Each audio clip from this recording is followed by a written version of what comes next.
Y hoy precisamente quiero hablar sobre esa obra de Dios que está haciendo con nosotros, la obra de la Trinidad. Y cuando hablamos de la obra de la Trinidad, estamos hablando de lo que Dios desde el comienzo planeó hacer. Y quiero que ustedes recuerden, vamos a recordar todo lo que seguramente ustedes han estudiado en algún momento, como dice las Escrituras que al comienzo había oscuridad, había vacío, había tinieblas, pero que el Espíritu de Dios estaba sobre las aguas, sobre todo, y que fue el Espíritu de Dios el que comenzó a traer orden. Y digamos que todo el recuento de la creación es un recuento de la oscuridad a la luz, de la oscuridad a la luz. Dice, la tierra estaba desordenada y vacía, las tinieblas estaban sobre la faz del abismo y el Espíritu de Dios se movía sobre la faz de las aguas. Y dijo Dios, sea la luz. Así que la creación desde el comienzo, Génesis nos habla de que todo estaba en oscuridad, en caos, y ese caos pues tiene muchas explicaciones, hay muchas ideas teológicas sobre el tema de por qué había esa oscuridad y ese caos. Pero aquí Moisés está diciendo que la obra de Dios no permitió que ese caos reinara, esa oscuridad reinara, sino que de allí Dios creó la luz. Y luego viene toda la creación y todo el orden. Dios trae orden a su creación que estaba en desorden. Sí, había habido cosas extraordinarias, habían pasado cosas y ahora Dios trae otra vez orden a su creación. Y luego entonces dice que la última obra, aparte del sábado, que es realmente la última obra, pero en el día sexto Dios dice que el Padre, el Hijo y el Espíritu Santo dijeron, hagamos al hombre a nuestra imagen. Y entonces ese proceso de la oscuridad a la luz es un proceso que incluye la creación del ser humano. Y el ser humano es como lo más hermoso, lo más alto, lo más magnífico de la creación de Dios, de la creación de luz de Dios. El ser humano es un ejemplo de la luz de Dios, de lo que Él tiene en su mente, en su corazón, para traer luz a su creación. Hagamos al hombre a nuestra imagen, conforme a nuestra semejanza, y le vamos a dar señorío sobre todas las cosas. Y eso es lo que dice en otras partes en los Salmos, que Dios nos entregó señorío sobre la creación. Y nos entregó señorío para que nosotros mantuviéramos la luz en su creación y que nosotros con el poder que Él nos dio trajéramos bendición a su creación. Pero el punto aquí que quiero resaltar es que dice, hagamos a nuestra imagen. Y allí estaba la Trinidad, allí estaba el Padre, sabemos por las escrituras de Colosenses que el Hijo estaba ahí y estaba el Espíritu Santo. La salvación y el plan de Dios es una obra trinitaria. Es el Padre, el Hijo y el Espíritu Santo involucrados en la creación. Y su creación va de las tinieblas a poner orden hasta que haya la plenitud de la luz. Y en 1 Corintios 15:45 dice que así también está escrito, fue hecho el primer hombre Adán.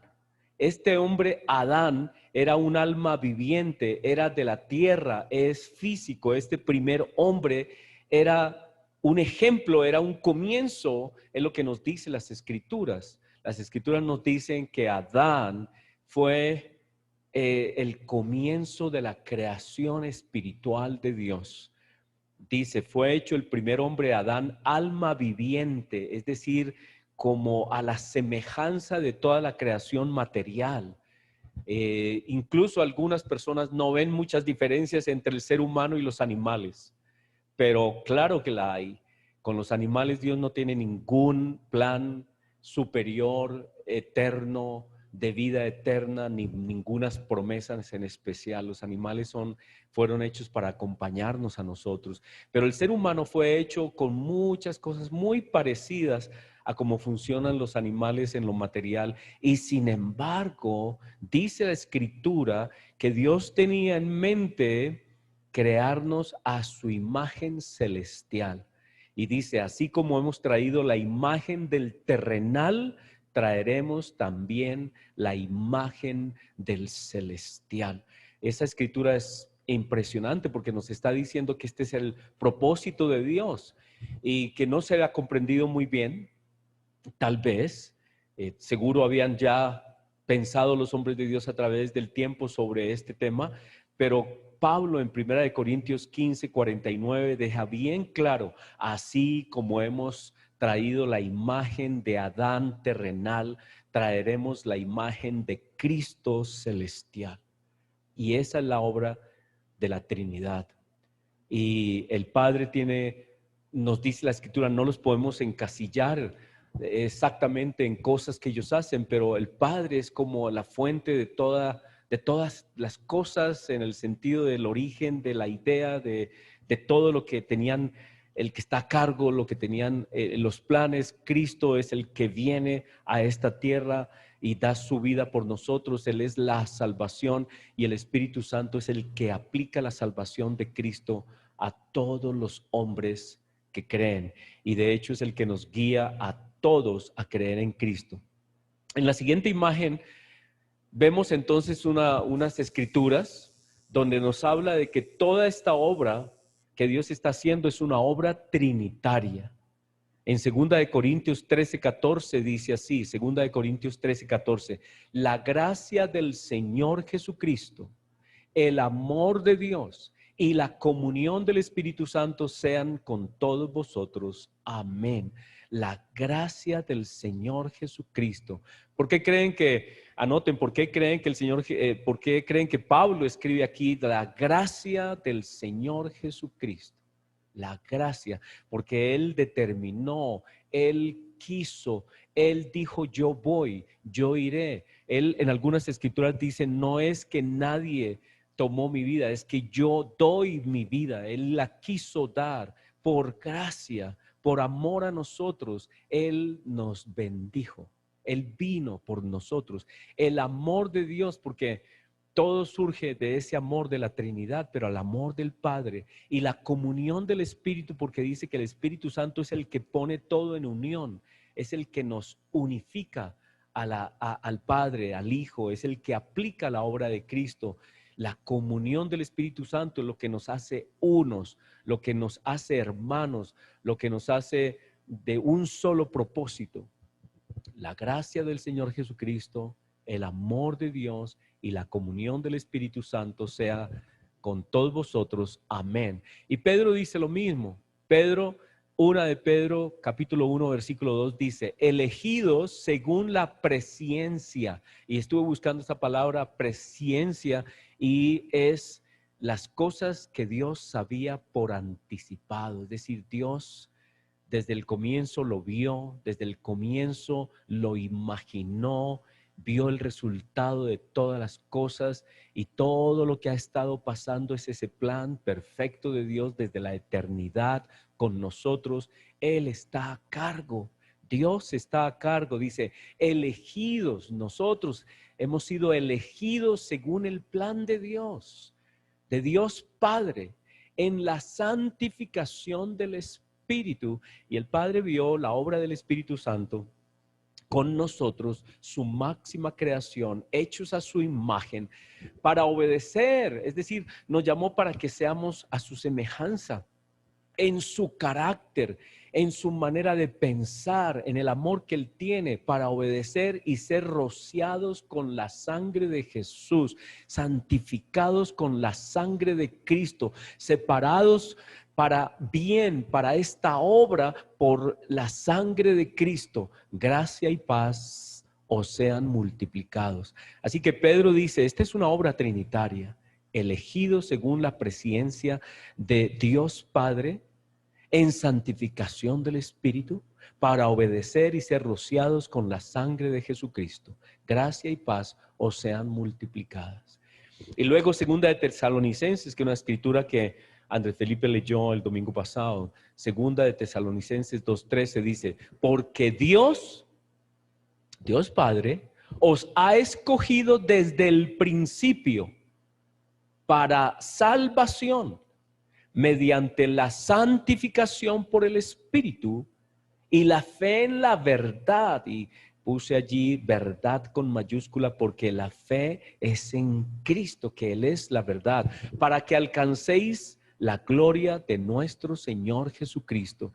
Y entonces Tesalonicenses nos dice, ¿cuál es el propósito que ha tenido Dios todo el tiempo, desde el comienzo, desde Génesis? Propósito que a veces pues la humanidad olvida, la humanidad no cree, las personas no se imaginan lo que Dios está haciendo. Es demasiado maravilloso para la mente humana y a veces como que no puede uno creer que Dios esté haciendo esto con nosotros y nos dejamos llevar por cosas de este mundo, materiales, preocupaciones que ciertamente son muy reales porque tienen que ver con nuestra carne, nuestras necesidades, pero que este cuerpo es temporal y esta vida es temporal y estamos aquí con un propósito, y el propósito es que Dios nos está creando para que tengamos la gloria de nuestro Señor Jesucristo. Todo lo que nos está pasando en este mundo, a todos, Dios nos está creando para que tengamos la gloria de Cristo.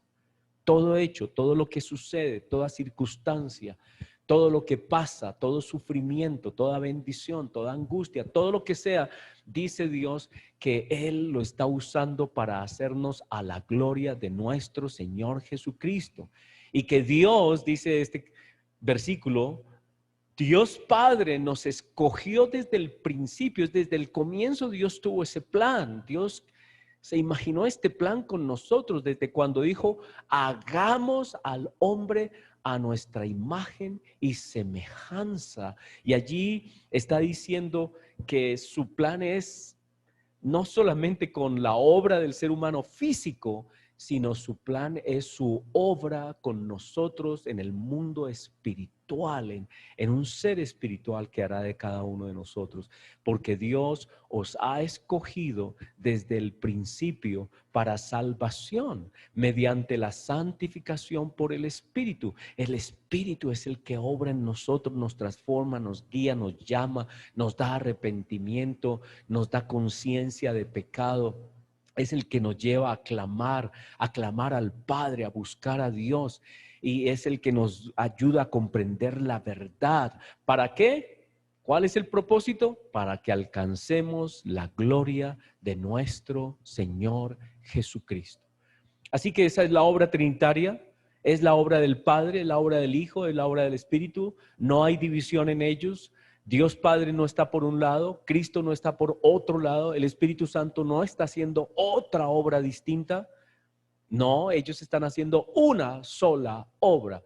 No es que el Espíritu está haciendo algo distinto y está haciendo y dando capacidades, dones, privilegios a las personas distintas al propósito eterno de Dios. No, el Padre, el Hijo y el Espíritu Santo están en una sola mente, en un solo propósito, en una sola misión, que nosotros seamos hechos a la estatura de la plenitud de la gloria de Cristo. Imagínense, esa es la obra que Dios está haciendo. Hagamos al hombre a nuestra imagen y semejanza, es hacernos a la estatura de la plenitud de Cristo. Así que vamos a mirar algunas cosas, porque en este mundo a veces nos quedamos involucrados en lo material y tenemos que subir nuestros ojos. Y el Señor Jesucristo nos da ejemplo de lo que Él hizo con sus discípulos y cómo Él transformó actitudes y cómo transformó personas para ese reino que Él quiere establecer. Y quiero comenzar leyendo Mateo 10, donde dice que los nombres de los 12 apóstoles son estos: Simón, llamado Pedro, Andrés y su hermano, y Jacobo, hijo de Zebedeo, Juan, su hermano, Felipe, Bartolomé, Tomás, Mateo el publicano, y si quitamos Jacobo, hijo de Alfeo, Lebeo, por sobrenombre Tadeo, y Simón el cananista, el celote, el celoso, y Judas Iscariote, el que también le entregó. Y lo que quiero que veamos allí es que Dios, el Señor Jesucristo, escogió una diversidad de personas para que fueran sus discípulos. Y entre esos escogió a un hombre que era Mateo el publicano, y escogió a otro hombre, Simón el cananista, el celote. Y cuando uno va e indaga un poco quiénes eran los publicanos, lo hemos hablado muchísimas veces, los publicanos eran personas que recogían los impuestos a favor del imperio, a favor de lo que hoy se llama el establecimiento, a favor del gobierno, a favor de los poderosos. Y ellos se lucraban a veces de manera absolutamente injusta de su trabajo y cobraban mucho más de lo que debían, oprimían y se hacían inmensamente ricos. Y por eso el pueblo los odiaba, los despreciaba, porque eran judíos que eran como traicioneros al resto de la nación. Eran como unos traicioneros y así los consideraban. Especialmente así los consideraban los celotes, y entonces el celote era un tipo de persona que era lo opuesto, eran nacionalistas, eran radicales, amaban la nación, odiaban a los romanos y odiaban a todos aquellos que trabajaban con los romanos, odiaban a los que estaban con el gobierno, con lo establecido. Y ahí tengo una imagen, no sé si la alcanzan a leer, donde dice: los celotes eran un movimiento extremista, armado, pertenecían a las capas más pobres del pueblo. No se enfrentaban directamente con el ejército romano porque no podían enfrentarlo, sino que se organizaban en revueltas y asesinatos, aprovechando fiestas, reuniones del pueblo. Así que eran unos, no sé, hoy serían llamados terroristas. Solían esconderse en cuevas de Galilea y contaban con el apoyo de las clases populares. Entre los seguidores de Jesús estaba este celote, Simón el celote, y allí hablan de Judas Iscariote, pero no hay pruebas de que él fuera un celote, sino que Judas Iscariote parece tener hay comentarios que dicen que Judas estaba esperando, igual que otras personas, que Cristo fuera el que iba a traer el derrocamiento de este sistema romano, este sistema de gobierno que había allí en Judea. Iba a establecer un nuevo sistema, y Judas se desilusionó de Jesús mucho, profundamente. Y hubo mucha gente que se desilusionó de Jesús porque Jesús parecía ser, según ellos, pónganle cuidado, ellos creían que Jesús era este hombre que iba a derrocar todo este sistema político, a todos estos enemigos, opresores, injustos. Jesús, ellos creían, iba a derrocar, iba a castigar, iba a traer justicia sobre toda esta gente, pero se fueron desilusionando de Jesús y se apartaron de Cristo, porque el Señor Jesucristo, aunque hablaba acerca de la injusticia, no hizo nada, según ellos, a favor de los pobres. No hacía nada por derrocar lo establecido, el establecimiento, no hizo nada. Y entonces muchos se desilusionaron y dejaron de seguir a Jesús. Y, y creyeron que Jesús realmente no era la persona del momento, no era el hombre histórico, no era el hombre que pudieran en él poner esperanza alguna, y dejaron de seguir a Jesús. Muchos celotes que creían que Jesús era este hombre revolucionario. Y el asunto es que el Señor Jesucristo llama a Simón el cananista, que parece que era uno de esos, si no un líder, era una persona que tenía esta mentalidad de querer cambiar las cosas a través de un golpe radical al sistema social de ese tiempo. Y lo más interesante entonces es que Mateo el publicano, que representaba la oligarquía del tiempo, que representaba la opresión, que representaba la injusticia, es llamado por Cristo a ser discípulo de él. Y Simón el cananista, que es el celote, que representaba la revolución, la inconformidad, la revuelta, Dios los pone a trabajar juntos y ellos deponen sus planes porque se dan cuenta que el Señor Jesucristo, finalmente lo entienden, a través del tiempo lo van entendiendo, que el Señor Jesucristo tiene un reino superior por el que realmente hay que trabajar y que todo lo demás tiene su tiempo para pasar, que todo lo demás tendrá su tiempo y quedará atrás y que el reino de Dios se iba a establecer. Y entonces Simón el cananista depone sus armas, depone su odio, depone todas estas actitudes que tenía para tratar de derrocar este estado y comienza a trabajar con Jesucristo y a seguir al Señor Jesucristo en el reino que Cristo propone. Es un reino muy distinto y sus normas de ese reino están en Mateo 5, donde habla de ese amor al prójimo, Mateo 5, 6, 7, donde habla el Señor Jesucristo de esta mentalidad del reino que debían tener sus seguidores. Simón lo capta así, Mateo lo capta así, y ellos dejan su mentalidad, cada uno dejan sus extremos, su camino, sus intenciones para venir a trabajar en el reino de Cristo. Y nosotros tenemos un llamado igual. Nosotros tenemos que ponernos por encima de todas estas circunstancias humanas. Son trágicas, son terribles, son difíciles y necesitamos ponernos por encima de estas cosas. No quiere decir que seamos insensibles de ninguna manera y tenemos derechos que tenemos que ejercer, tenemos esos derechos, pero nosotros tenemos un llamado a un reino que es superior a todo reino en este mundo. Así que los celotes son considerados como el ala más radical e integrista del judaísmo del siglo I.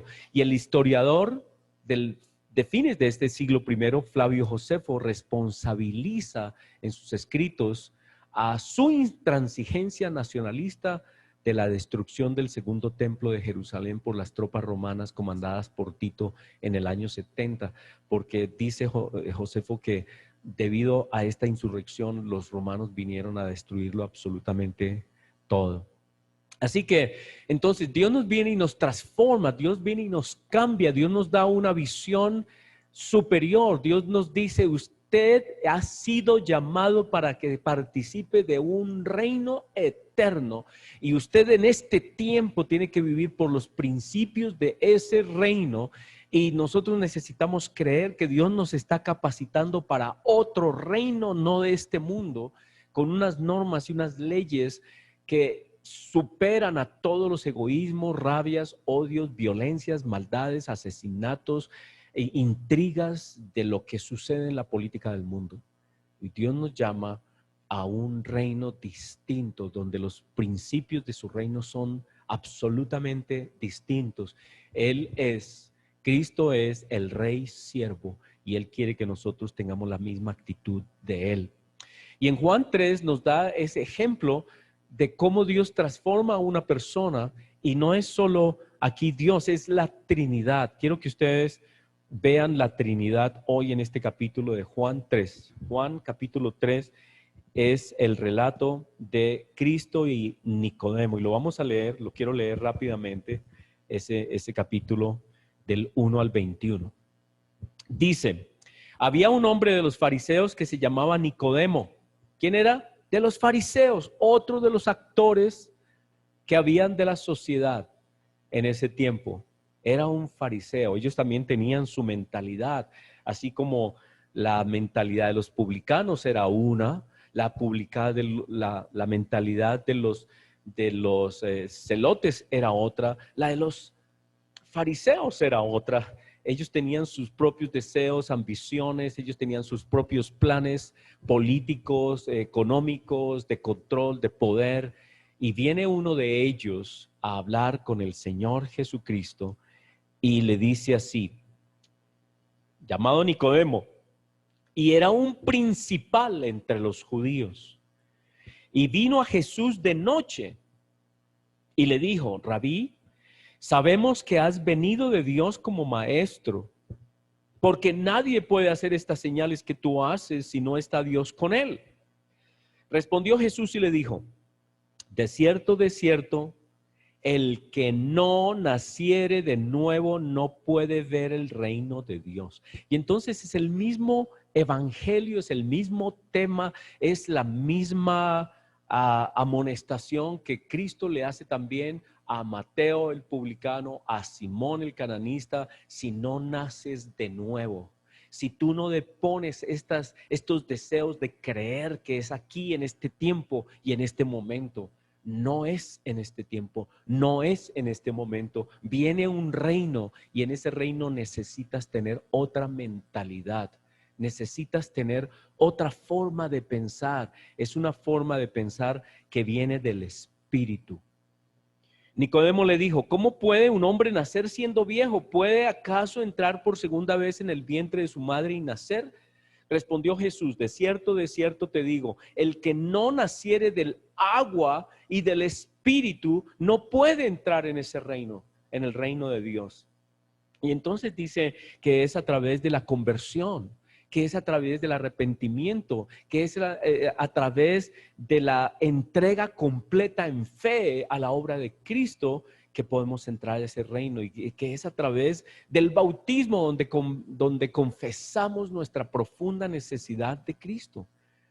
Dice: lo que es nacido de la carne, carne es, y lo que es nacido del Espíritu es espíritu.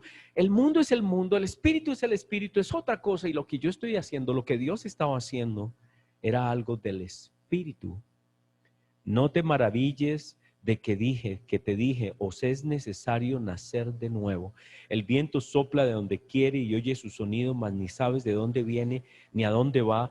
Así es todo aquel que es nacido del Espíritu. No se ve, es una obra espiritual que no vemos y sin embargo produce frutos, los frutos del Espíritu, los frutos del Espíritu Santo, que es esa fe, esa seguridad, esa confianza, ese gozo, ese hacer el bien en la mente de Cristo en nosotros. Respondió Nicodemo y le dijo: ¿cómo puede hacerse esto? Respondió Jesús y le dijo: ¿eres tú maestro de Israel y no lo sabes? De cierto te digo que lo que sabemos hablamos y lo que hemos visto testificamos y no recibís nuestro testimonio. Si os he dicho cosas terrenales y no creéis, ¿cómo creeréis si os dijere las celestiales? Nadie subió al cielo sino el que descendió del cielo, el Hijo del Hombre que está en el cielo. Y le dice: mira, Nicodemo, tienes que comprender quién soy yo, tienes que entender la obra de la cruz. El camino es el camino de la cruz, no es el otro camino, no hay otro camino, tienes que llegar a la cruz. Tienes que comprender eso, y por eso este hombre junto con José de Arimatea, cuando Cristo es llevado a la tumba, allí está Nicodemo, porque él dice: esto fue lo que el Señor me dijo, lo iban a llevar a la cruz. Él llegó a creer, no nos cuenta mal la historia, pero este hombre llegó a ser un creyente. Él llegó a entenderlo, él llegó a ponerse por encima de lo que él era y de todas sus pretensiones en este mundo. Y él creyó que el Hijo del Hombre, dice, como Moisés levantó la serpiente en el desierto, así es necesario que el Hijo del Hombre sea levantado, para que todo aquel que en él cree no se pierda, mas tenga vida eterna. Porque de tal manera amó Dios. Y entonces aquí ya se mencionan el Espíritu Santo, a Jesucristo en la cruz, y luego habla de Dios Padre, porque de tal manera amó Dios Padre al mundo, que ha dado a su Hijo unigénito, para que todo aquel que en él cree no se pierda, mas tenga vida eterna. Porque no envió Dios a su Hijo al mundo para condenar al mundo, sino para que el mundo sea salvo por él. El que en él cree no es condenado, pero el que no cree ya ha sido condenado, porque no ha creído en el nombre del unigénito Hijo de Dios. Y esta es la condenación, que la luz vino al mundo y los hombres amaron más las tinieblas que la luz, porque sus obras eran malas, porque todo aquel que hace lo malo aborrece la luz y no viene a la luz para que sus obras no sean reprendidas. Mas el que practica la verdad viene a la luz para que sea manifiesto que sus obras son hechas en Dios. Y entonces Cristo vuelve al tema de la obra que Dios está haciendo, de las tinieblas a la luz. De la misma manera como el mundo estaba en tinieblas y todo estaba en desorden, y el Espíritu Santo y el Padre y el Hijo trajeron orden en la creación y organizaron toda la creación e hicieron al hombre. Aquí Cristo dice, esto es una nueva creación. El hombre que no cree en Cristo está en las tinieblas, no ha permitido esa obra, y para salir de las tinieblas el hombre necesita entender que debe recibir el Espíritu Santo, que se recibe aquí en las aguas, digámoslo oficialmente, en las aguas del bautismo, y que el Espíritu Santo, así como renovó las cosas al comienzo en la creación, renueva, cambia y transforma y comienza una nueva obra, una nueva creación en la persona que cree. Y Cristo está haciendo esta comparación. Dice, el mundo, los que no creen, quedan en esas tinieblas sin permitir que la obra del Espíritu Santo los transforme y se cumpla el propósito de Dios de hacernos a su imagen y semejanza. Pero todo aquel que cree en Cristo permite la obra del Espíritu Santo para que esa obra se haga. Así que, hermanos, hoy necesitábamos recordar, esta es una obra del Espíritu Santo, es la obra del Padre, del Hijo, del Espíritu Santo. En armonía están haciendo esta obra, nos están llevando de las tinieblas a la luz. Y en todo lo que está pasando, todo lo que suceda, no se les haga extraño. Toda prueba, toda dificultad, toda cosa que viene a nuestra vida de manera inesperada. Estábamos hablando con Paulinita cómo cambian las cosas, el mundo. ¿Quién se iba a imaginar estos cambios tan increíbles? Uno estaba bien. Yo les decía aquí a los hermanos hace algún tiempo, antes de la pandemia, se les ve lindos, se les ve lindos, se les ven bonitos, desayunaron bien, comieron bien, durmieron bien. Qué bonito. No estamos siendo perseguidos, decía yo. Qué bonito, la policía no nos viene a buscar, a perseguirnos. Estamos viviendo un tiempo hermoso. ¿Qué iba uno a imaginar que las iglesias iban a estar cerradas, que los comercios, que la economía, que la salud, todo de un momento a otro en una crisis? Pero hermanos, Dios está haciendo una obra en medio de todo esto. Y nos corresponde a nosotros decir, Señor, sí, haz tu obra en mí. Que tu Espíritu Santo nos lleve de las tinieblas a la luz. Ese es nuestro deseo. Y todo lo que pasa, hermanos, yo sé que algunos de ustedes están pasando por angustias, dificultades, enfermedad. La enfermedad, lo más doloroso, lo más triste, lo más fuerte, uno estar incapacitado en una cama sin poder respirar. Eso es muy angustioso, que le pase a uno cualquier cosa, pero la salud es terrible. Eso fue lo que Satanás también atacó en la vida de Job. Así es. Entonces, y dice, uno da cualquier cosa por su salud. Y Satanás sabe eso, y hay ataques de salud y cosas en nuestro tiempo. Satanás está airado, como dicen las escrituras en Apocalipsis 12:12. Está airado porque sabe que le queda poco tiempo. Y hermanos, todos nosotros vamos a pasar por pruebas, todos. Yo lo he dicho, le decía yo a Paulita, mami, esto sabemos que todos vamos a ser probados. Pero Dios está haciendo su obra en medio de todo. El Espíritu Santo está trayéndonos de las tinieblas a la luz, y su propósito será alcanzado. Seremos hechos a la imagen, a la plenitud de la gloria de Cristo. Tengamos esa fe. Señor, te doy gracias por mis hermanos, te doy gracias por este tiempo. Y te pedimos, Señor, que en toda prueba que nos pueda suceder en la vida tengamos confianza de que tú estás a cargo, que tú estás haciendo esa obra, porque nosotros hemos creído en ti, porque nosotros hemos creído las escrituras, porque nosotros sabemos que esto no es una historia de hace 50, 100 años, 200 años. No, Padre, la historia de el obrar tuyo con tu pueblo 2000 años antes de Cristo, y de ahí de para atrás, muchísimos miles de años atrás, tú tienes esto en mente de hacernos a tu imagen y semejanza. Tú has estado trabajando en la historia de la humanidad. Esto no es algo que apareció ayer. La venida del Señor Jesucristo fue profetizada desde el comienzo de las Escrituras, y nosotros hoy hemos entrado en ese plan tuyo. Y Señor, ayúdanos a confiar y ayúdanos a creer. Y nosotros creemos y declaramos, Señor Jesús, que tú eres nuestro Salvador y nuestra esperanza, y que en toda prueba que podamos pasar y en toda angustia, tú nos estás transformando para que lleguemos a la gloria y a la estatura de la plenitud de Cristo, para ser finalmente hechos a tu imagen y semejanza. Gracias por mis hermanos, a todos los que están pasando por tribulación, angustia, dolor, ansiedad, estrés, que les des tu paz y tu calma, y que tu palabra, que no tengas miedo, lleguen a ellos, Señor, y que tengamos todos paciencia mientras que el mundo es probado. Y que este es un tiempo de prueba para la humanidad, y este es un tiempo de prueba para cada uno de nosotros. Ayúdanos a mantenernos firmes en la fe, en toda circunstancia. Te doy gracias por mis hermanos, y que tu bendición esté sobre todos nosotros, sobre toda tu iglesia, la bendición del Padre, del Hijo y del Espíritu Santo. Amén.